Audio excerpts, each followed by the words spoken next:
Le damos la bienvenida una vez más a nuestra clase y estamos hablando de la segunda parte de nuestra clase, el plan del Señor para la iglesia. En este semestre estaremos estudiando en particular el modelo de la iglesia recién naciente. Note bien, si ustedes se recuerdan del texto, su libro de este semestre, que es el plan del Señor para la iglesia. Y estaremos enfocando en particular sobre el modelo de la iglesia naciente. Quiero que ustedes abren sus Biblias en Hechos capítulo 2 y vamos a ir comenzando del versículo 1 y luego enfocarnos del versículo 41 hasta el 47 al fin. Pero vamos a ponerlo en su contexto apropiado y la razón es porque hay una tendencia de enfocarnos solamente en el día de Pentecostés y el milagro de los fuegos de las lenguas y lamentablemente la gente se les olvida el propósito por qué el Espíritu Santo se manifestó de tal manera. Y la razón es porque fue el nacimiento de la iglesia, la que tú y yo conocemos como la iglesia cristiana evangélica. No quiero que nos perdemos en el asunto de los milagros que sucedieron en el día de Pentecostés, la manifestación del día de Pentecostés, aún siendo importantísimo, pero a la misma vez queremos enfocar la razón de por qué sucedió todo eso. Vamos a poner en su contexto. Hechos capítulo 2, por favor, comenzando con versículo 1. Cuando llegó el día de Pentecostés, estaban todos juntos en un mismo lugar donde el Señor Jesús les había indicado a ellos. De repente vino del cielo un ruido como el de una ráfaga, de mi hermano, de un movimiento violento, impetuoso que llenó toda la casa donde estaban sentados. Y se les aparecieron lenguas como el de fuego que repartiéndose se posaron sobre cada uno de ellos. Y note bien lo que dice en versículo 3, como de fuego. ¿Me entiende? Fue la aparición que se le dio. Mira el versículo 4. Todos fueron llenos del Espíritu Santo y comenzaron a hablar en otras lenguas según el Espíritu les daba habilidad para expresarse. Y había judíos que moraban en Jerusalén, hombres piadosos procedentes de todas las naciones debajo del cielo. Y al ocurrir este estruendo, la multitud se juntó y estaban desconcertados porque cada uno les oía hablar en su propia lengua. Ahora quiero comentar aquí brevemente, estas son idiomas legítimas, reales, corrientes, común y corriente de ese día. En versículo 7, y estaban asombrados y se maravillaban diciendo, mirad, no son galileos todos estos que están hablando. Obviamente, los que estaban presentes ese día, en cual se reposó sobre ellos como lenguas de fuego, eran de Galilea, galileos, una parte más norte de Israel, y se notaban por su acento. Y todo el pueblo de Jerusalén reconocían que eran de Galilea. Y que eran galileos, ¿no? Y por esa razón, si eso es cierto, no son hombres educados, ¿cómo es que pueden hablar todas estas idiomas? Mira versículo 8. ¿Y cómo es que cada uno de nosotros los oímos hablar en nuestra lengua en la que hemos nacido? No se olvide que en la disapora, en otra palabra, en la dispersión del pueblo de Israel, te recuerda en la cautividad de Babilonia, y había ya varias cautividades donde los judíos tuvieron que salir de Palestina, de Israel, de Canaán, y ellos fueron enviados a muchos países, capturados como esclavos, y por años y años y años y varias generaciones nacieron en esos países hablando otros idiomas, teniendo otras facultades de cultura, ¿ves? En su trasfondo. Y cuando ellos regresaron a Jerusalén, obviamente ya hablaban multitudes de idiomas para esa época. Cuando ellos llegan, ellos reconocen su propio idioma de esos países donde ellos proceden, ¿ves? Y se les está hablando a ellos. Mira bien, por ejemplo, versículo 9. Y aquí menciona todos los idiomas: partos, medos, elamitas, habitantes de Mesopotamia, de Judea, de Capadocia, del Ponto y de Asia, de Frigia, de Panfilia, de Egipto y de las regiones de Libia, alrededor de Cirene, viajeros de Roma, tanto judíos como proselitos, cretenses y árabes, les oímos hablar en nuestros idiomas de las maravillas de Dios. Versículo 12. Todos estaban asombrados y perplejos, diciéndose unos a otros, ¿qué quiere decir esto? Ahora, no te, este es el punto. El punto no es que hubo lenguas de fuego. Querían saber cuál era el propósito, la razón de por qué el Espíritu se manifestó de esta manera. Mira el versículo 13. Pero otros se burlaban y decían, están borrachos. Se les habían pasado toda la noche. Entonces Pedro, y aquí donde encontramos el primer sermón cristiano en toda la Biblia que está registrada, es aquí precisamente en el día de Pentecostés. Pedro, siendo el principal líder, por decirlo así, entre los discípulos, se levanta e inmediatamente comienza a predicar. Y dice, entonces Pedro, poniéndose en pie con los 11, alzó la voz y les declaró, varones judíos y todos los que vivís en Jerusalén, sea esto de vuestro conocimiento y prestad atención a mis palabras. Ahora va a comenzar a predicar.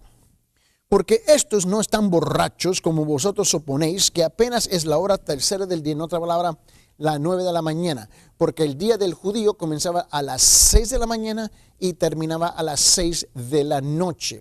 ¿Me entiende? Note bien. Y sino que esto es lo que fue dicho. Y mira lo que dice por medio del profeta Joel. Ahora él va a comenzar, ¿ves?, a revelar, divulgar, explicar que parte de lo que está sucediendo aquí, que se está cumpliendo parte de la profecía que se menciona en Joel en capítulo 2. No toda la profecía de Joel se está cumpliendo aquí, solamente parte de la profecía. Mira bien, en versículo 16, sino que esto es lo que fue dicho por medio del profeta Joel. Versículo 17, y sucederá que en los últimos días, dice Dios, que derramaré de mi espíritu sobre toda carne, y vuestros hijos y vuestras hijas profetizarán, y vuestros jóvenes verán visiones, y vuestros ancianos soñarán sueños. Y aún sobre mis siervos y sobre mis siervas derramaré de mi espíritu en esos días, y profetizarán. Y mostraré prodigios arriba en el cielo y señales debajo en la tierra, sangre y fuego y columna de humo, y el sol se convertirá en tinieblas y la luna en sangre antes que venga el día grande y glorioso del Señor. Y sucederá que todo aquel que invoque el nombre del Señor será salvo. Ahora, vamos a tomar un momento breve aquí. Y noten versículo 17. Y en los últimos días dice Dios que derramaré de mi espíritu sobre toda carne. ¿Eso sucedió el día de Pentecostés? En parte seguro que sí. Y vuestros hijos y vuestras hijas profetizarán, y vuestros jóvenes verán visiones, y vuestros ancianos soñarán sueños. Pregunta, en el día de Pentecostés, aprende a leer la Escritura en su contexto. En el día de Pentecostés, dice que los jóvenes, según aquí la profecía, ¿no? Dice que los hijos y las hijas profetizaron ese día, ¿sí o no? No. Los ancianos, ¿los jóvenes vieron visiones? No. ¿Los ancianos soñaron sueños? No. Y aún sobre mis siervos y sobre mis siervas derramé de mi espíritu y estos días se profetizarán. Es cuando él comienza, pero no sucedió ese día. Mira, versículo 19. Y mostraré prodigios arriba en el cielo y señales abajo en la tierra. Y mira específicamente lo que él dice. Dice, sangre, fuego y columna de humo. ¿Sucedió ese día en Pentecostés? No. ¿El sol se convertirá en tinieblas y la luna en sangre? ¿Sucedió el día de Pentecostés? No. ¿El sol se convertirá en tinieblas y la luna en sangre antes que venga, dice, el día grande y glorioso del Señor? ¿Llegó el día grande? No. Y sucederá que todo aquel que invoque el nombre del Señor será salvo.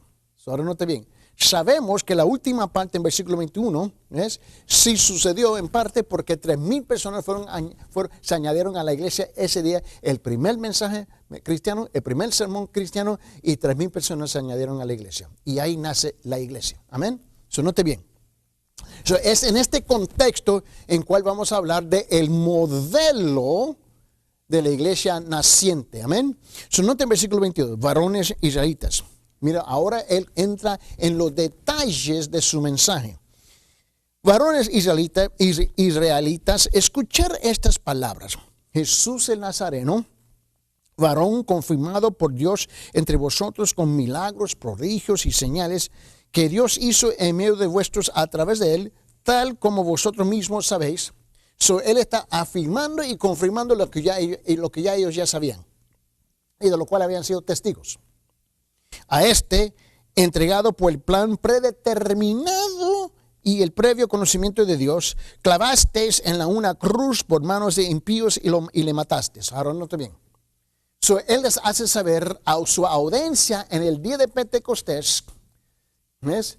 Que fue Dios que había predeterminado, había planificado la muerte de su hijo. Con todo respeto, no fue los judíos que lo mataron, no fueron los griegos que lo mataron, no fueron los romanos que lo mataron, ni usted ni yo. Nosotros todos en combinación fuimos parte y el instrumento que usó Dios, pero el que lo mató fue Dios. Note bien, porque dice aquí dice bien claro en versículo 23, a este entregado por el plan predeterminado y el previo conocimiento de Dios. So, él les hace saber que este siempre fue el plan de Dios, ¿no? Pero el ser humano iba a participar en ese plan. 24. A quien Dios resucitó poniendo fin a la agonía de la muerte, puesto que no era posible que él quedara bajo el dominio de ella. Porque David dice, y ahora él comienza a citar a David, ¿no? Te recuerda que de versículos 17 hasta 21 está citando al profeta Joel. Ahora él comienza a citar, ¿no?, a David, ¿no? Y esto está claro aquí de versículo 25 hasta el 28, ¿no? Mira bien.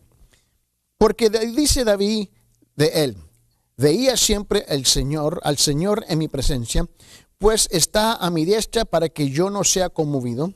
Por lo cual mi corazón se alegró y mi lengua se regocijó, y aún hasta mi carne descansará en esperanza, pues tú no abandonarás mi alma en el Hades, ni permitirás que tus santos vean corrupción. Me has hecho conocer los caminos de la vida y me llenarás del gozo con tu presencia. So, aquí ahora estamos aprendiendo que Pedro, ya tremendo maestro de la palabra de Dios, fue instruido por el Espíritu Santo, obviamente, y aprendió de Jesucristo propio, porque él comienza ahora a desarrollar un mensaje expositivo, versículo por versículo, y explicando qué es lo que está sucediendo aquí en este momento, en el día de Pentecostés. Dice en versículo 29, hermanos, del patriarca David os puedo decir confiadamente que murió y fue sepultado y su sepulcro está entre nosotros hasta el día de hoy. Pero siendo profeta y sabiendo que Dios le había jurado sentar a uno de sus descendientes en su trono, porque le está explicando qué es lo que está pasando, miró hacia el futuro y habló de la resurrección de Cristo, que no fue abandonado en el Hades, no su carne sufrió corrupción. Amén. Eso te recuerda que eso es lo que está diciendo en versículo 27. En otra palabra, él está citando Salmos, que fue una profecía. Y dice, versículo 32, a este Jesús resucitó Dios, de lo cual todos nosotros somos testigos. O sea, él le da a entender a ellos que los 12 discípulos que están presentes son testigos de que esto sucedió. Y le dice, así que exaltado a la diestra de Dios, y habiendo recibido del Padre la promesa del Espíritu Santo, ha derramado esto que vosotros veis y oís. Y ahora está explicando el por qué el derramamiento del Espíritu Santo ese día. Y ahora en versículo 34 comienza a citar y a hablar de lo que dijo el salmista David. Porque David no ascendió a los cielos, pero él mismo dice, dijo el Señor a mi Señor, siéntate a mi diestra. Eso está hablando que en la ascensión de Cristo, y regresa a la mano diestra del Padre Celestial. Hasta que ponga tus enemigos por estrado de tus pies, sepa pues con certeza toda la clase de Israel, que a este Jesús, quien vosotros crucificasteis, Dios le ha hecho Señor y Cristo. Ahora te imaginas, vos estás evangelizando a una persona y le diste, y tú lo clavaste. ¿Cómo te gustaría evangelizar así? Tú mataste a Jesús, tú lo clavaste. Eso fue lo que dijo Pedro. Eso lo dijo bien claro, en vivo color. Hoy día no evangelizamos así porque tenemos temor que la gente no lo van a creer o no van a apedrar. Pero la verdad que Pedro los apedró a ellos con la verdad. So, mira bien. Versículo 37. Ahora, quiero que vea. Y quiero que tú notes los efectos, el impacto que tuvo este gran mensaje el primer sermón cristiano que se predica y está registrada en las Sagradas Escrituras es el mensaje de Pedro. O sea, ahora note después de predicar, porque la gente estaba confundidos, asombrados, maravillados a ver que las lenguas en fuego, que daban apariencia de lenguas de fuego, ¿no? Y obviamente ellos no entendían lo que está pasando y están preguntando qué significa esto. Mira bien, porque ellos quieren saber. Y mira Pedro, y mira el impacto de este mensaje. Versículo 37. Al oír esto, compungidos de corazón dijeron a Pedro y a los demás apóstoles: hermanos, ¿qué haremos? Obviamente ellos escucharon, comprendieron, ¿ves? Y ellos ahora estaban respondiendo al mensaje y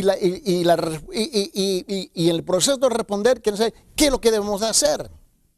Versículo 38. Y ahora Pedro le va a contestar, bien específico, no le pinta cuadro aquí. Y Pedro les dijo: arrepentidos y ser bautizados cada uno de vosotros en el nombre de Jesucristo para perdón de vuestros pecados y recibiréis el don del Espíritu Santo. En otra palabra, en este momento recibir el don del Espíritu Santo, mis hermanos, no está asociado con las lenguas de fuego, pero es otra manera de decir y recibiréis la salvación. Versículo 39. Porque la promesa es para vosotros y para vuestros hijos y para todos los que están lejos, para tantos como el Señor nuestro Dios llame. Y con muchas otras palabras testificaba solemnemente y les exhortaba diciendo: sed salvos de esta perversa generación. Y es el mismo mensaje que nosotros predicamos hoy día. Ahora, entonces, mira lo que sucede de versículo 41 en adelante hasta el fin del capítulo. Ahora se establece el modelo, ¿no?, de la iglesia naciente. Ahora tú puedes ver qué fue el resultado y el impacto después de todo esto, cómo la iglesia comienza a comportarse. Versículo 41. Entonces los que habían recibido su palabra fueron bautizados y se añadieron aquel día como 3,000 almas. Dice, y se dedicaban continuamente a la enseñanza de los apóstoles y a la comunión y al partimiento del pan y a la oración. Sobrevino temor a cada persona y muchos prodigios y señales eran hechas por los apóstoles. Todos los que habían creído estaban juntos y tenían todas las cosas en común. 45. Vendían todas sus propiedades y sus bienes y los compartían con todos según la necesidad de cada uno.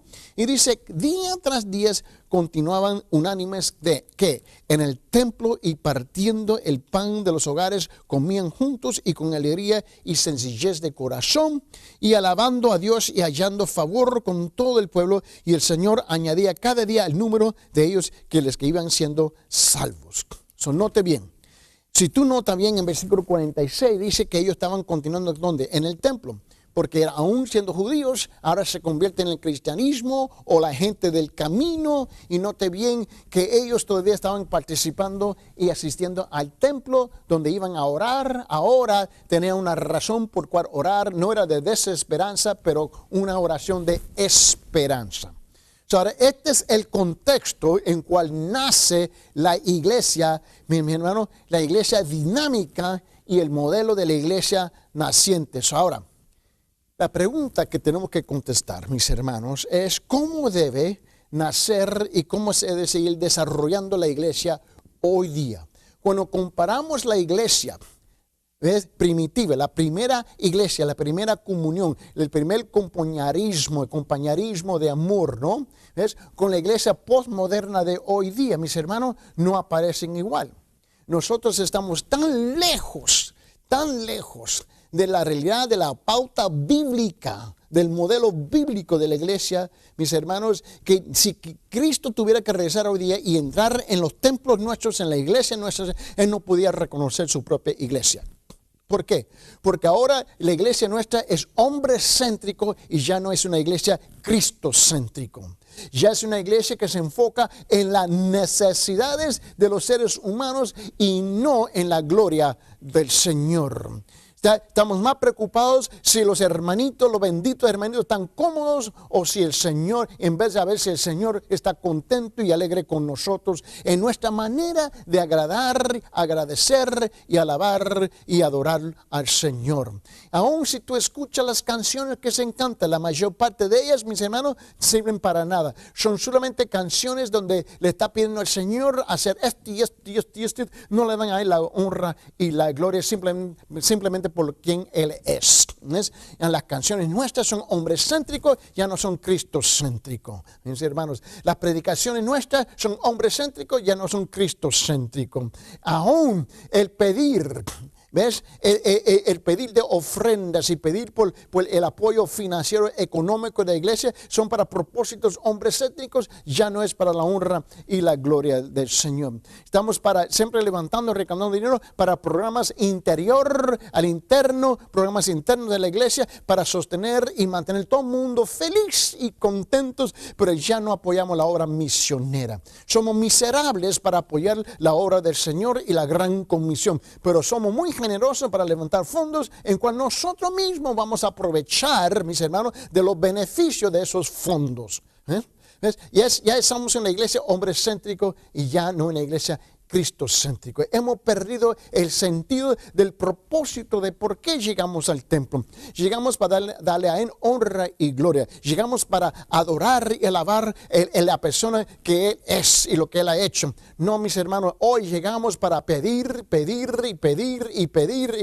y las vidas nuestras nunca han sido transformadas, cambiadas. Aún la iglesia está llena de un sinfín de personas que ya no son salvos y son incrédulos y ellos predeterminan y determinan lo que la iglesia va a hacer. Queremos todos los incrédulos cómodos, contentos y felices con nosotros, mis hermanos, y no queremos ofender a nadie con la verdad de la predicación de la palabra de Dios, pero no nos molesta a nosotros ¿a qué? A ofender a Dios. La iglesia ya de postmoderna de hoy día, mis hermanos, no es reconocible cuando tú la comparas con la iglesia de la primera iglesia, de la iglesia primitiva, el primer compañerismo.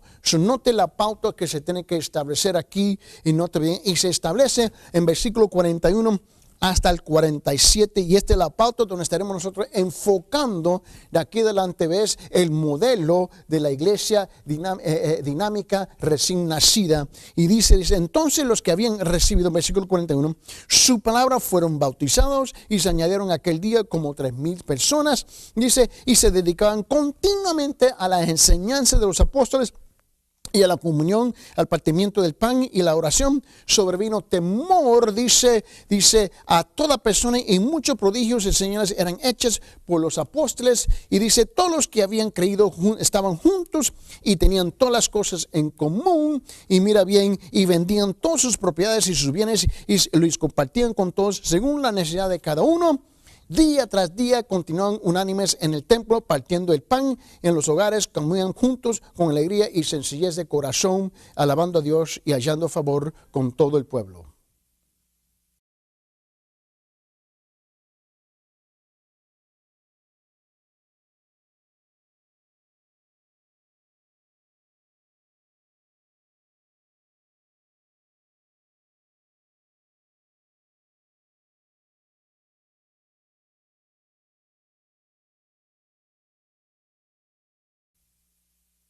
Una vez más le damos la bienvenida a nuestra clase hablando del el plan del maestro para la iglesia, y en particular estamos hablando de la iglesia dinámica y en particular el modelo de la iglesia naciente. Es importantísimo que nosotros comprendamos que hay un modelo establecido, una pauta bíblica para la iglesia en cual, y si es que nosotros reconocemos y aceptamos la realidad que la palabra es eterna, en ese caso nosotros tenemos que reconocer que el Señor ha establecido una pauta bíblica para su iglesia, y me parece que la mayor parte de la iglesia tenemos que regresar a la pauta bíblica en vez de la pauta hombre. Mira bien, y vamos a hablar de la primera iglesia, los rasgos valiosos, y vamos a enfocarnos en particular del versículo 41 hasta 47 en Hechos capítulo 2. Entonces los que habían recibido su palabra fueron bautizados y se añadieron aquel día como 3,000 almas. Y se dedicaban continuamente a las enseñanzas de los apóstoles y a la comunión y al partimiento del pan y a la oración. Sobrevino temor a toda persona y muchos prodigios y señales eran hechas por los apóstoles. Todos los que habían creído estaban juntos y tenían todas las cosas en común. Y dice, vendían todas sus propiedades y sus bienes y los compartían con todos según la necesidad de cada uno. Y dice, día tras día continuaban, dice, unánimes en el templo y partiendo el pan en los hogares, comían juntos con alegría y sencillez de corazón. Y luego el último versículo 47 dice, alabando a Dios y hallando favor, dice, con todo el pueblo. Y el Señor añadía cada día al número de ellos los que iban siendo salvos. Bueno, en esta introducción quiero hacer varios comentarios y que este es el primer o la primera mirada, vistazo que tenemos de la iglesia primitiva. Nos muestra los rasgos que caracterizan la vida cotidiana de los creyentes y esto debe de despertar la conciencia de la iglesia moderna. Las epístolas del Nuevo Testamento forman la doctrina de la vida de la iglesia y Hechos muestra la aplicación de esa doctrina en la historia de la iglesia primitiva. Este pasaje describe el resultado histórico de lo ideal de Dios en la primera iglesia local. Describe la iglesia recién nacido en su mejor momento cuando poseyó una pureza de la devoción al Señor resucitado inigualable, dice inigualable a las generaciones venideras. En este breve cameo de la vida de la iglesia primitiva, mis hermanos, tres dimensiones distintivas emergen que revelan que era una asamblea notable. Fue una iglesia maravillosa. Note bien, manifestaron actitudes espirituales y deberes espirituales y el resultado fue un impacto espiritual. Ahora vamos a trabajar, mis hermanos, con 6 puntos en particular donde nosotros podemos desarrollar, una enseñanza donde podemos nosotros colgar nuestra gorra, nuestro cachucho, nuestro sombrero para poder identificar en particular y en detalle, estos rasgos valiosos que caracterizan o caracterizaban la primera iglesia primitiva. Note bien conmigo. En punto número 1 fue un pueblo que recibía la palabra, mis hermanos, con regocijo. Ese es el primer punto. Primeramente, ¿qué es una iglesia? Una iglesia recibe la palabra de Dios con regocijo. Eso se encuentra en versículo 41. 2, un pueblo que perseveraba continuamente y se halla en versículo 42. 3, un pueblo que conmovió las almas con el temor a Dios. Y eso se encuentra en versículo 43. 4, un pueblo que participó unido en el ministerio. Participó unido en el ministerio de versículos 44 y 45. Y por fin, 5, un pueblo unido en versículo 46. Y punto número 6, un pueblo que adoraba y glorificaba a Dios diariamente. Versículo 46 y 47. Ahora, vamos a enfocarnos en el primer punto aquí, que los creyentes primitivos recibieron la palabra, ¿me ves? Con regocijo. Ahora, quiero que tú notes bien conmigo en versículo 41, por favor. Vamos a enfocarnos un tiempo aquí, porque yo creo que ese es el problema hoy día. Hoy se recibe los grandes testimonios de todo mundo, los artistas, los atletas, los políticos, los criminales, los expandilleros, mis hermanos, y la iglesia se lleva para escuchar los testimonios de un sinfín de personas, mis hermanos, pero no quieren reunirse para oír la palabra de Dios. Quieren oír los testimonios de todo mundo menos la palabra del Señor. Quieren oír la música, los músicos, qué tan talentosos son ellos, mis hermanos, y las voces tan preciosas y lindas en cual ellos utilizan, pero no quieren oír la palabra de Dios. La gran distinción de esta iglesia fue, mis hermanos, que recibieron la palabra de Dios. Mira bien, en versículo 41, Hechos capítulo 2. Entonces los que habían recibido su palabra, no, marca subrayar ahí, fueron bautizados y se añadieron aquel día como 3,000 almas. Bueno, este es el rasgo básico. El rasgo básico. La primera característica de una iglesia verdadera, en realidad es lo que define una iglesia. ¿Me escuchaste? Es lo que define una iglesia. Si ahí se recibe la palabra, si ahí se comparte la palabra, mis hermanos. Una iglesia es ¿qué? Es un pueblo, un cuerpo de personas que han recibido ¿qué? La palabra de Dios. Lamentablemente, si tú haces una encuesta entre muchas personas y cuál es el criterio que ellos tienen para buscar y hallar y encontrarse una iglesia. Bueno, vamos a ver. A ver, ellos quieren saber si hay música, si hay una banda, hay músicos, si hay programas para jóvenes, hay programas para niños, hay programas para los solteros, hay programas para los matrimonios, hay programas para los ancianos, hay programas para los perros, los gatos y las cucarachas. Ellos quieren saber de todos los programas y actividades de la iglesia, y eso determina si ellos se van a unir a esa iglesia. Quieren saber si el pastor es un gran dinámico, elocuente, orador, muy conocido en la televisión, en los medios de comunicaciones, y fulano de tal, y qué conexiones él tiene. Ellos imponen todo menos la palabra. Lo que yo quiero saber cuando yo entro en la iglesia, si esa iglesia va a predicar, va a enseñar, va a exponer ¿qué? La palabra de Dios, no los pensamientos del hombre. Yo no estoy interesado en un payaso, ¿ves? Que puede dar todos los chistes y tener todo el mundo carcajadas y muerto de risa, mis hermanos. Yo quiero saber si ahí se va a compartir ¿qué? La palabra del Señor. Y la característica básica, ¿ves, mis hermanos? El rasgo básico es que si este pueblo recibe la palabra. Y la iglesia primitiva era una iglesia que recibía la palabra de Dios, no los pensamientos del hombre. Ellos no estaban recibiendo, mis hermanos, por decirlo así, número uno, un grupo de ideas. O número dos, los pensamientos de un hombre. O tres, un juego de reglas y principios. Perdón. O cuatro, una filosofía humana. Cinco, una postura, una posición.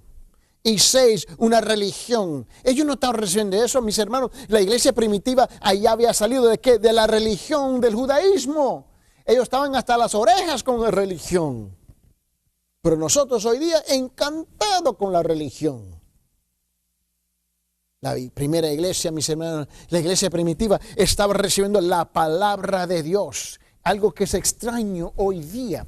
Si tú vas a muchas iglesias, mi hermano, si se predica 20 minutos, 30 minutos es mucho. Ya la gente tiene su reloj. Me recuerdo años y años y años atrás. Estaba un pastor del ministerio de Palabra Viva, de nuestro ministerio, y él estaba en el país de El Salvador, ¿ves? Y estaba ahí con una de las hermanas de nuestra iglesia, que misionera, que siempre sale para la obra misionera, y estaban predicando en una iglesia en El Salvador, y atrás de la iglesia tenían un timbre. Mira bien, mira, permíteme, ¿ves? Tenían un timbre atrás, y cuando alcanzó los 20 minutos, atrás de la iglesia estaban sonando para que se pueda terminar ¿qué? La predicación, porque le daban máximo 20, 30 minutos y era más que suficiente. Y con razón la iglesia se estaba ahogando y estaba moribunda y se estaba muriendo de hambre, mis hermanos, porque no le daban, ¿ves? No le daban la palabra de Dios, pero lo tenían entretenidos. Y una de las razones principales de la iglesia es entrenar, no entretener, con todo respeto. Con razón tan malnutridos hoy día. Porque la gente no apoya, no soporta, no aguantan la palabra. Pero pueden cantar y tienen los músicos tocando su música, sus instrumentos y demás. Y pueden tocar por 1 hora y media, mis hermanos, y todo feliz. Pero que predique una hora y media, olvídate. Esas iglesias están completamente equivocadas, afuera de orden, se lo digo en la cara. Porque no están ahí para entrenar al pueblo, están ahí para entretener al pueblo. Pero esta iglesia primitiva estaban recibiendo la palabra de Dios, una revelación del mismo Dios propio, mis hermanos. Dios mismo se había revelado en Cristo Jesús y a sus discípulos. Y Pedro, el vocero de los discípulos, mis hermanos, estaba proclamando la palabra acerca de quién, de Jesucristo. Dios había hablado al mundo a través de su Hijo Jesucristo. Y los primeros creyentes habían recibido su palabra. Ahora, ¿pero qué es la palabra? Yo creo que ese es el problema de hoy día. Siendo gentiles, modernos hoy día, nosotros somos una bola de ignorantes. No conocemos y no reconocemos el propósito de la palabra. Permiten, abre sus Biblias en Juan, por favor, en capítulo 1. Juan capítulo 1. Vamos junto ahí al principio de ese capítulo. Juan capítulo 1. Y permite, le quiero mostrar algo aquí y te quiero hablar de la palabra. Este concepto, la palabra. Te quiero hablar de eso. Amén. Y quiero que tú comprendas qué significa la palabra de Dios. Vaya conmigo, por favor, hojear su Biblia y llega a Juan en capítulo 1. Y note conmigo comenzando versículo 1 y vamos al 5. En el principio existía el verbo y el verbo estaba con Dios y el verbo era Dios. Estamos hablando de la persona de ¿quién? Jesucristo. Él estaba en el principio con Dios. Todas las cosas fueron hechas por medio de Él y sin Él nada de lo que ha sido hecho fue hecho. 4. En Él estaba la vida y la vida era la luz de los hombres y la luz brilla en las tinieblas. Dice, y las tinieblas no la comprendieron. Mira bien. Mira bien. La palabra. ¿Qué es la palabra? La palabra es logos. Logos es la palabra aquí, L-O-G-O-S en griego, logos, mis hermanos. ¿Y quién es el logos? Logos es Jesucristo, mis hermanos. Juan enfrentó un grave problema a escribirle a los gentiles. Porque Juan, el libro de Juan, la epístola, el evangelio de Juan está dirigido ¿a quién? A los gentiles. Ellos no venían y no habían llegado a la casa del Señor, por decirlo así, o al cristianismo o la iglesia primitiva, teniendo, mis hermanos, un entendimiento como los judíos de qué es lo que significaba la palabra hablada y la palabra escrita. Él tiene un grave problema. Él tiene que tratar de cómo le voy a explicar a una gente, a un pueblo, qué es lo que significa la palabra, si para ellos la palabra no es tan importante. Es una cultura oral, verbal, de lengua que habla, pero no lee, no escribe. Y Juan tiene que enfrentar este problema. ¿Cómo le voy a escribir a ellos? Que ellos me pueden comprender qué es la palabra. Y note bien. Juan enfrentó un grave problema de escribirle a los gentiles, es decir, al mundo no judío. La mayoría de los gentiles nunca habían escuchado hablar del Mesías o del Salvador que esperaban los judíos. Ellos nunca habían oído el nombre, el concepto, ni la profecía. ¿El Mesías? ¿Quién es el Mesías? ¿Salvador? ¿Qué es Salvador? No comprendemos. Ellos no habían entendido eso. La idea les era extraña, por lo menos. Sin embargo, el Mesías era el verdadero centro del cristianismo. Y Juan tiene que enfrentar cómo voy a comunicar este mensaje con este pueblo. Cómo iba Juan a presentar a Cristo para que lo comprendiera un gentil. Esa es la pregunta que él tiene y la pregunta que se tiene que contestar. La respuesta reside en la idea de la palabra. P-A-L-A-B-R-A, palabra. Ya que la palabra era entendida tanto por los judíos como por los gentiles. Yo creo que tú comprendas que hay una gran diferencia entre los judíos y los gentiles cuando tú hablas de la palabra. Número 1, los judíos consideraban que la palabra era algo más que un mero sonido. ¿Me comprende? Los judíos consideraban que la palabra era algo más que un mero sonido. El problema hoy día, si tú le hablas a la gente, para ellos palabras simplemente son palabras. sonido que traspasa los labios. Nada más. Pero no le dan la importancia. Escuche cómo hablan los jóvenes hoy día. Con jergas modernas. Que cuando te hablan nadie le entiende. Solamente los jóvenes hablándose a los jóvenes. Pero habla con los adultos y se le quedan mirando, ¿de qué tú me estás hablando? Así es el problema que tengo aquí. Me dicen cosas que yo no le comprendo. Le quiero meter una bofetada, un coscorrunco, un cocotazo, porque háblame donde yo te puedo comprender. Pero palabra significa cosas, mis hermanos. Y tú crees que tú tienes el lujo de transformar el idioma. Bueno, los gentiles no entendían eso, pero los judíos sí. Para los judíos la palabra era algo preciso y específico. Una palabra era algo activo para los judíos y con existencia propia. Era poder, poseía poder de expresar algo o de hacer algo. Ellos comprendían que la palabra hablada, mis hermanos, y escrita tenía poder. Esto se observa en las muchas referencias del Antiguo Testamento donde la palabra de Dios era considerada como el poder creativo de Dios, el poder que había construido el mundo y había dado luz a qué y vida a todos los hombres. Ve, el judío comprendía eso. Ve, vaya conmigo en Génesis capítulo 1, por favor, y te lo quiero mostrar, por favor. Y mira lo que dice la palabra del Señor en Génesis en capítulo 1, para que tú puedas comprender lo que el judío había comprendido. Lamentablemente el gentil no comprendía esto. En Génesis, mira bien, mira el poder de la palabra hablada. Dice, en el principio creó Dios a los cielos y la tierra, Génesis capítulo 1, versículo 1. Y la tierra estaba sin orden y vacía. Y las tinieblas cubrían la superficie del abismo y el Espíritu de Dios se movía sobre la superficie de las aguas. Entonces dijo Dios, mira qué, mira, note bien, esta es la clave. En versículo te dice, entonces dijo Dios, esta es la palabra, una palabra hablada, activa, creativa. Tiene poder, hacer y deshacer. Mira bien. Y él dijo, sea la luz y qué. Y el resultado fue, hubo la luz. Y vio Dios que la luz era buena y separó Dios la luz de las tinieblas. Y mira bien, ahora vete al versículo 6. Entonces dijo Dios, otra vez, la palabra. ¿Ves? Activo, creativo, poder. Haya expansión en medio de las aguas y separaré las aguas de las aguas. Y hizo Dios la expansión y se separó las aguas que estaban debajo de la expansión de las aguas y estaban sobre la expansión. Y fue así. Y fue así. Mira versículo 11.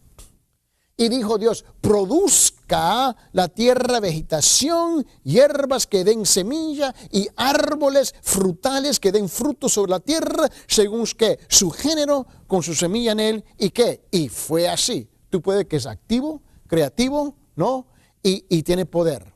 Esta es la palabra. Para el judío, él entendía que cuando se hablaba, esa palabra significaba algo, era activo, creativo y tenía poder y siempre resultaba en algo.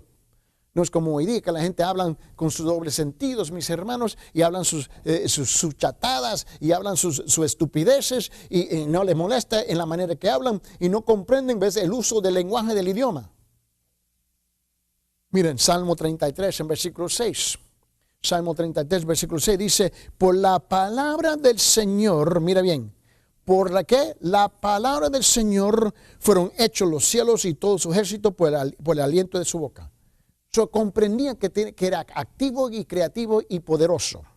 Salmo 107, versículo 20. Él envió su palabra y los sanó y los libró ¿de qué? De la muerte. Ellos entendían que la palabra era activo, creativo, poder, y tenía el poder sobre la muerte y la vida. Salmo 147 en versículo 15 dice lo siguiente, envía sus órdenes a ¿qué? A la tierra, ¿qué? La palabra. Y dice, y su palabra corre velozmente. Comprendía que esa palabra tenía que correr y en el transcurso de correr cumplía con los deseos y la voluntad de Dios. Isaías 55, 11. Así será mi palabra, dice en esta profecía, que sale de mi boca. Mira bien, no volverá a mí vacía sin haber realizado lo que deseo. Ve el poder de la palabra activa, creativo, ¿ves? Y poderosa. Y logrado y el propósito para el cual la envié. Tú puedes ver que para el judío este era lo que él comprendía de la palabra. Para él no había ninguna duda que cuando la palabra se ejecutaba, tenía que resultar en algo que el Señor estaba predeterminado de cumplir. Él tenía un deseo y la palabra del Señor nunca regresa vacía. Ese es el poder de la palabra, el concepto palabra.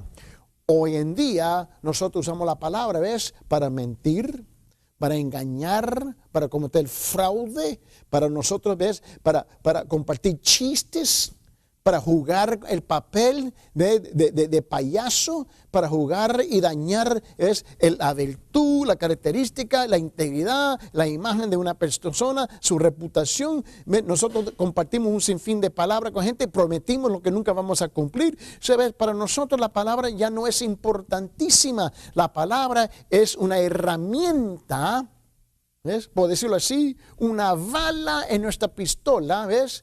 Para jugar, engañar, ¿ves? Tropezar, ¿no? Y para dañarle a la vida de otra persona. Ese es el problema. Aún el púlpito ha perdido, ¿ves? El propósito de la palabra escrita y la palabra hablada. Palabras tienen propósito. Palabras tienen impacto y efecto en la vida de las personas que te escuchen, que te oyen. No me diga que las palabras no son importantes. Si una persona te ofende, te insulta, ¿por qué? Por la palabra. Mis hermanos, tenemos que comprender que la palabra para el judío era algo activo, creativo y poderoso.